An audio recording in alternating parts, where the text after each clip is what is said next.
이것도 기출 보면서 좀 배우는 건데 한 16년을 전후로 해서 한 2, 3년 정도는 거의 다 물리가 엄청 많이 나왔어요, 지문이. 최근 한 2, 3년 동안은 계속 기술이 나오고 있는데 이게 배경 지식이 있다고 해서 절대 잘 풀 수 있는 문제는 아닌 것 같아요. 이게 오히려 작년 그 브레턴 우즈 지문이 경제를 했으면은 그 킬러 문제를 되게 빨리 풀 수 있는 것 같더라고요. 그래서 이과생들이 과학 배경 지식이 있어서 유리하다는 거는 저는 동의를 못 하겠어요. 그거에 대해서는.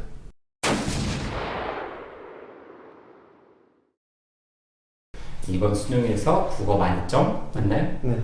국어 만점을 기록한 학생을 모셨습니다. 안녕하세요. 저는 이제 경기고등학교에 재학 중인 3학년 곽도훈이라고 합니다. 작년 이맘때로 돌아가 봤을 때 네. 이제 이제 1년도 안 남았어 이러면서 뭐가 가장 궁금하고 준비하고 싶으셨어요?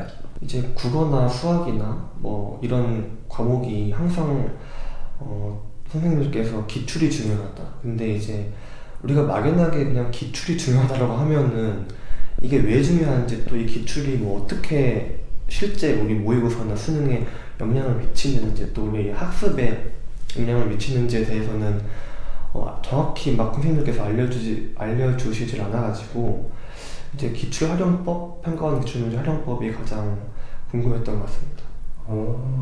그러면 지금 이제 1년 플랜을 세우시는 분들이 기출이 왜 중요할까? 그거를 먼저 그 답을 찾아내는 게 필요할 수도 있겠네요. 네, 그게 가장 일단 중요할 것 같아요. 근데 그 답이 사람마다 다를 수 있잖아요. 본인이 찾아내는 답은 뭐였나요? 이제 저는 국어 같은 경우에는 이제 얘기를 하자면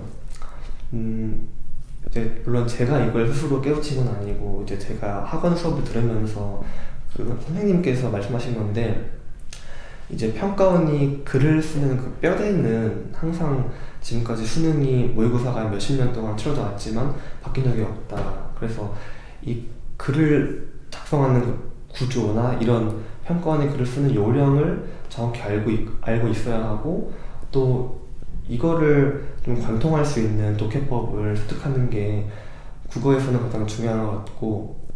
근데 국어 같은 경우에는 기출이라는 것은 뭐 문학은 작품이 또 동일한 게 또 나올 수도 있지만 비문학 독서 같은 건 동일한 게 나올 가능성은 극히 없잖아요. 그렇죠.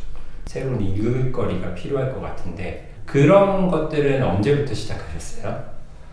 이제 소위 말하는 엔제를 말씀하시는 것 같은데 그런 부분은 사실 한 여름방학 전에 이제 제가 다니던 학원에서 이제 그 선생님이 재종반도 수업을 들어가시는데 그분이 하시는 말씀이 사실 현역이 N수생들에 비해서는 지금 좀 공부할 시간이나 혹은 기존에 쌓아놨던 것들이 부족한 게 당연한 사실이잖아요. 그래서 근데 지금 이 여름방학이 좀 N수생들의 힘이 빠지는 시기여서 이때 현역들이 치고 올라가지 않으면은 수능에서 이 막강한 사람들이 이기기는 쉽지 않다. 그러셔서 이제 그 방법의 일환으로 국어 양치기를 추천하시더라고요. 그래서 양친다고요? 네, 양치기요. 그래서 이제 각종 NJ들 뭐 바탕을 비롯한 국어 문제들을 구입을 해서 많이 풀었습니다. 그러면 여름방학 무렵부터 바탕을 접하게 되신 거군요. 그러면 바탕에도 여러 콘텐츠가 있는데 그 중에서 어떤 콘텐츠를 이용해 보셨어요? 이제 제가 이용했던 거는 그 기출 및 바탕 분석서랑 그리고 바탕 공통과목 모의고사 그리고 그 바탕 모의고사 이렇게 세 가지를 이용했던 것 같은데 이제 이 해설서는 문제는 사실 이 문제는 기존 평가원 기출이 많이 다 들어가 있으니까 그렇다 쳐도 해설서가 굉장히 섬세하게 적혀 있어서 이런 부분에서 도움받았고 또 이제 당연히 요즘 국어 성적을 좌지우지하는 게 공통과목이다 보니까 또 공통과목 모의고사 풀면서 시간도 재고 그리고 문제 푸는 순서도 중요하니까 이런 것들도 익히고 마지막 한 9월달쯤 돼서는 이제 바탕 모의고사를 본격적으로 풀었던 것 같아요. 그럼 처음에는 밑바탕으로 시작해서 그 다음에 공통과목 모의고사로 어떤 패턴이나 문제풀이 그 흐름 같은 걸 만들고 9월 달쯤 그 이후부터는 그 실전을 연습한다라는 걸로 실제 시간도 재면서 이렇게 풀었네. 네, 시간을 쟀죠 그때는. 그리고 그 사실 이게 하나의 팁일 수도 있는데 저는 문제 풀면서 그 해당 영역이 끝났을 때마다 시간을 적어놨어요 아래다가. 그래서 제가 문학 먼저 풀고 선택 갔다가 독서를 푸는데 보통 문학을 한 20분에서 마지노선을 25분으로 잡는데 조금 어려울 경우에는 3, 4분 걸리기도 하고 쉬울 경우에는 한 20분 안쪽으로도 가끔씩 들어오더라고요. 그래서 이럴 때 시간 운용을 남거나 모자르면 어떻게 좀 재배치해야 되는지 그런 부분에서 많은 도움을 받은 것 같아요. 저는 수능을 본 지가 20년이 넘었는데 제 입장에서는 아니 내가 문제를 맞았으면 됐지. 해설을 본다는 건 내가 틀린 문제?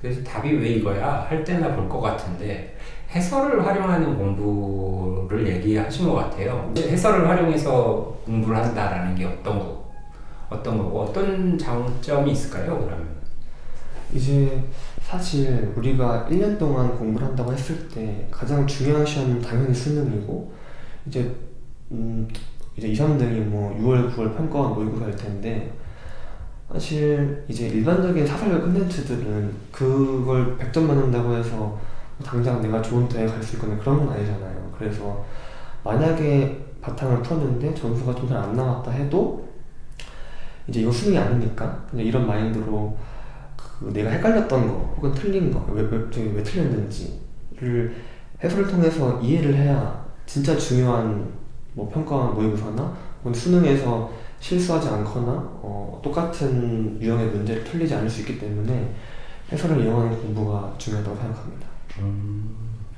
그러면 저희가 놓칠 수 있는 부분을 짚어주신 것 같아요.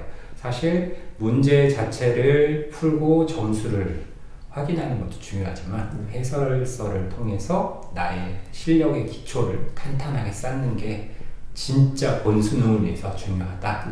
그런 말씀 해주신 것 같고요. 지금 입시를 준비하고 계실 것 같은데 그래도 대학생이 되기까지 그 고3 수험생활보다 시간 많은 거잖아요. 그렇죠. 뭘 가장 하고 싶으세요? 지금 일단은 운전면허 공부를 하고 있고 지금 당장 면허를 따야 뭐 될 것 같아서 공부를 하고 있고 이제 대학 가서는 이제 정말 제가 원하는 과랑 대학에 합격이 된다면 그때부터는 사실 지난 뭐 12년 동안 공부를 해온 것과는 좀 다른 공부를 하는 거잖아요. 그래서 제가 좀 스트레스 받지 않고 공부할 수 있는 그럴 수 있는 공부를 하고 싶고 또 대학 가서는 뭐 모든 수험생들이 하고 싶은 거겠지만 좀 놀아야죠 당연히. 놀기도 하고 이제 뭐 여러 가지 하면서 지내고 싶습니다.